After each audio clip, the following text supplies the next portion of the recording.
नमस्कार दोस्तों, इस वक्त की तमाम बेहद बड़ी खबरें आप लोगों के लिए लेकर के आए हैं, जहां पर एक एक करके चलेंगे सभी मुख्य समाचार आप तक आगे इसी वीडियो में पहुंचाएंगे, जहां पर जानेंगे सूरत में बीजेपी की जीत को अब यहां पर सुप्रीम कोर्ट में चुनौती देगी कांग्रेस पार्टी। चुनाव आयोग की मुश्किलें बढ़ गई हैं। जी हां दोस्तों, लगातार भाजपा और चुनाव आयोग मिलकर के लोकतंत्र को कुचलने का काम कर रहे हैं। राहुल गांधी हमलावर हो गए हैं। इसी प्रकार की तमाम बेहद बड़ी खबरें जानेंगे। खबरों की तरफ बढ़ने से पहले अगर आप लोग हमारे YouTube चैनल पर नए हैं तो चैनल को अभी सब्सक्राइब कीजिएगा, और अगर आगे ये वीडियो पसंद आए तो एक प्यार भरा लाइक वीडियो को जरूर ही कीजिएगा दोस्तों, और कमेंट बॉक्स में जय हिंद जय भारत जरूर ही कमेंट कीजिएगा। पहली बड़ी खबर की तरफ बढ़ते हैं। चुनाव आयोग ने नरेंद्र मोदी के भाषण पर बोलने से ही इनकार कर दिया है। जी हां दोस्तों, ये चुनाव आयोग है जिसके ऊपर निष्पक्ष चुनाव कराने की जिम्मेदारी होती है,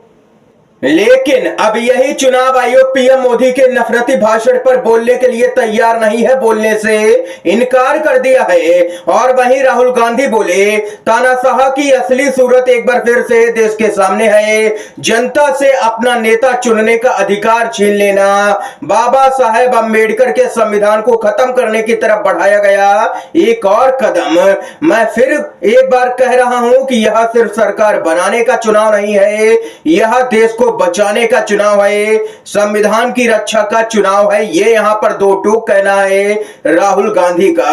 इसके साथ ही यशवंत सिन्हा बोले, जब 10 सालों का इतिहास लिखा जाएगा तो सबसे बड़ा दोषी शासक नहीं गोदी मीडिया होगा। आज जो कुछ भी देश के अंदर हो रहा है उसके लिए गोदी मीडिया ही जिम्मेदार है। और वहीं भारत के सर्वोच्च न्यायालय से सूरत घटना का स्वतः संज्ञान लेने और चुनाव आयोग को सीट पर नामांकन बढ़ाने का आदेश देने का आग्रह किया जाएगा। चुनावी लोकतंत्र का स्तर है, मजाक उड़ाने की इजाजत नहीं दी जा सकती है चुनाव आयोग और भाजपा को।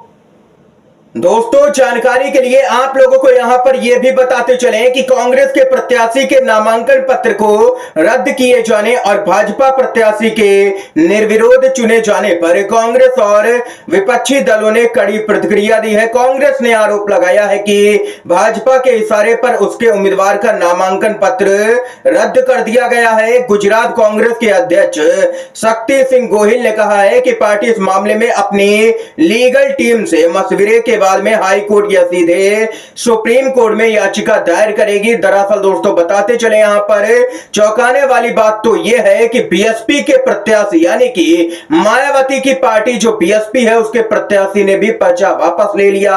यानी कि अब तो यह बात साफ हो गई है कि मायावती बीजेपी की बी टीम सीधे तौर पर है, जो कि विपक्षी दल आरोप भी लगाते हैं बीएसपी बीजेपी की बी टीम ही नजर आ रही है, क्योंकि उसने भी यहां पर पर्चा वापस ले लिया है बीएसपी के कैंडिडेट ने।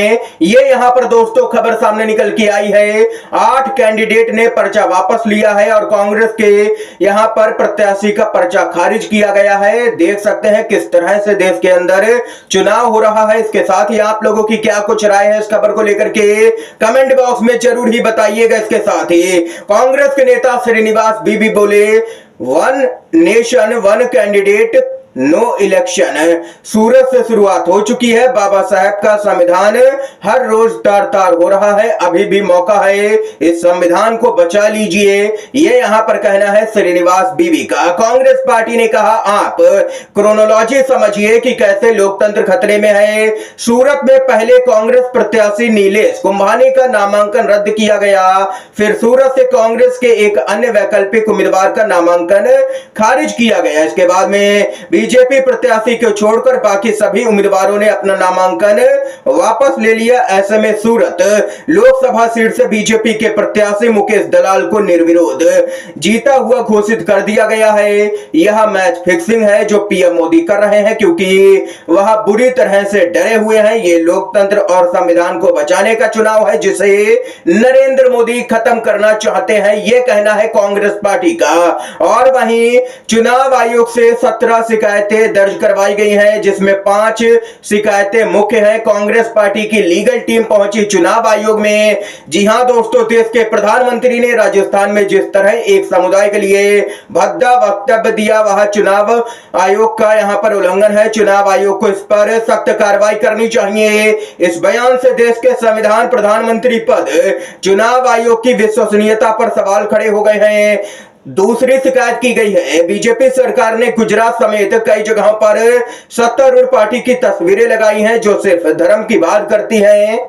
इसके साथ ही दोस्तों, तीसरी शिकायत में कांग्रेस पार्टी की तरफ से कहा गया है कि सूरत में चुनाव के एक दिन पहले कांग्रेस के एक साथ 4 प्रस्तावक बोलते हैं कि वह हस्ताक्षर मेरे नहीं हैं, उसके बाद में वह लापता हो जाते हैं। सबसे बड़ी बात, जितने भी बीजेपी के विपक्ष के नेता हैं सब नामांकन वापस ले लेते हैं। ऐसे में सूरत के चुनाव को स्थगित करना चाहिए। और चौथी शिकायत में कहा गया है कि न्यूज 18 चैनल के अमित देवगन का एक प्रोग्राम भद्दा होने के साथ ही आपसी वैमनस्य, गैर कानूनी और धर्मपंथ निरपेक्षता के विरुद्ध है, जिस पर प्रतिबंध लगाना आवश्यक है। 5वीं शिकायत में कहा गया है कि माननीय राहुल गांधी जी कर्नाटक के उस क्षेत्र में कैंपेन करेंगे जिसमें चुनाव नहीं हुआ है। ऐसे में हमने आयोग से अनुमति मांगी है। चुनाव आयोग से मिलने के बाद अभिषेक मनु सिंघवी ने ये जानकारी बाहर आकर के दी है। दोस्तों, इसके साथ ही एक और बड़ी खबर आप लोगों को बताते चलें। गुरदीप सप्पल बोले, चुनाव आयोग से मिलने के बाद चुनाव आयोग मल्लिकार्जुन खड़गे की तस्वीर को काले कपड़े से ढकवा देता है, लेकिन मोदी के होर्डिंग्स नहीं हटवाता है। यही है चुनाव आयोग की निष्पक्षता। इतना ही नहीं दोस्तों, आप लोगों को बताते चलें कि सूरत मॉडल को देश भर में लागू कर देना चाहिए, चुनाव का खर्च भी बच जाएगा। वरिष्ठ पत्रकार ने तंज कसा है दोस्तों यहां पर चुनाव आयोग और मोदी सरकार पर। इसके साथ ही खबर सामने निकल के आ रही है बिहार से, जहां पर तेजस्वी यादव के हाथ जोड़ करके मोदी से बड़ी अपील। कहा, हिंदू मुसलमान ना करें, मुद्दों पर बात करें। राष्ट्रीय जनता दल के नेता तेजस्वी यादव ने पीएम मोदी से भावनात्मक अपील की है। तेजस्वी यादव ने कहा है कि मुझे प्रधानमंत्री से केवल यही कहना है और मैं यहां हाथ जोड़ करके कहता हूं, कृपया वास्तविक मुद्दों पर बात करें और नफरत की इस राजनीति को छोड़ दें। देश के युवा और बुजुर्ग, किसान और व्यापारी और माताएं और बहनें, सभी लोगों के मुद्दे समान हैं। उन मुद्दों पर बातचीत करनी चाहिए, ना कि हिंदू मुस्लिम की राजनीति करनी चाहिए। ये यहाँ पर कहना है तेजस्वी यादव का। उनका कहना है कि हमें ये सोचना चाहिए कि गरीबों को यहाँ पर गरीबी से बाहर कैसे निकाला जाए, नौजवानों को रोजगार कैसे दिया जाए। लेकिन भाजपा क्या कर रहे हैं, लोगों का ध्यान मुद्दों से भटका रहे हैं। ये कहना है तेजस्वी यादव का। आप लोग तेजस्वी यादव की बातों से सहमत हैं तो वीडियो को लाइक करके अपना महत्वपूर्ण समर्थन जरूर ही दर्ज करवाइएगा। इसके साथ ही एक और बड़ी खबर की तरफ बढ़ते हैं। बीजेपी बहुत ही कमजोर स्थिति में है, वादा खिलाफी उसके डीएनए में। अखिलेश यादव का जोरदार हमला। समाजवादी पार्टी के राष्ट्रीय अध्यक्ष अखिलेश यादव ने दावा किया है कि लोकसभा चुनाव में बीजेपी बहुत ही कमजोर स्थिति में है, जबकि समाजवादी पार्टी और इंडिया बहुत ही मजबूत स्थिति में है। उन्होंने कहा है कि बीजेपी पीडीए से घबराई हुई है। बीजेपी ने पीडीए, पिछड़े, दलित, अल्पसंख्यकों सहित महिलाओं एवं आदिवासियों को भी धोखा दिया है। किसान त्रस्त हैं, नौजवान पस्त हैं। जनता ने इस बार बीजेपी को राम राम करके विदाई देने का मन बना लिया है। ये यहाँ पर अखिलेश यादव भाजपा पर भड़के हैं। दोस्तों, इस समय की आज की तमाम बेहद बड़ी खबरें, मुख्य समाचार थे दोस्तों जो हमने आप लोगों तक पहुंचाए। अगर आप लोगों को ये वीडियो पसंद आया हो तो अभी इस वीडियो को लाइक कीजिएगा, ज्यादा से ज्यादा इन खबरों को, मुख्य समाचारों को शेयर कीजिएगा अपने सभी दोस्तों में। और चैनल पर नए हैं तो दोस्तों चैनल को जरूर ही सब्सक्राइब कीजिएगा। वीडियो देखने के लिए आप सभी दोस्तों का बहुत बहुत धन्यवाद। जय हिंद, जय भारत।